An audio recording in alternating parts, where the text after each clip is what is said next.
Stevige buien van de middag, pittige buien en dat nou een koud weekend, want daar wil ik nog wel even op rondkomen. Van sneeuw op sneeuw, sneeuwbuien, hagel, tonger, maar ik frost. Nou, die frost die kunnen we voorlopig wel weer even veerten.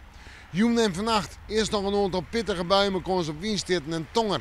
Vannacht bekomt het al weer wat, een paar opklarings misschien wel. En de temperatuur vannacht zat tussen de 4 en de 6 graden op de eiland Sanson graden. De wind bekomt ik wat, west-noordwest, matig en vrij krachtig in het kustgebied.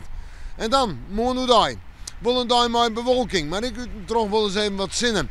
En een buike, ik denk dat het daarbij blijft, of een enkele bui. En dan de meeste kans op een bui, wat letter in de maand en aan het begin van de middag. Een temperatuur tussen de 9 en de 11 graden en de wind west-zuidwest matig en vrij krachtig. We zoeken vooruit naar een waanzin die er wijzen, maar voor iedereen die boet naar het werk wil, het lijkt het een prima dag te worden. Droeg, flink wat zinnen en een temperatuur om er bij de 11, misschien op plakken wel 12 graden. En de wind, nou, die zal matig en krachtig worden, komt weer uit het zuiden waaien. En daardoor wordt het wat wetterkoud.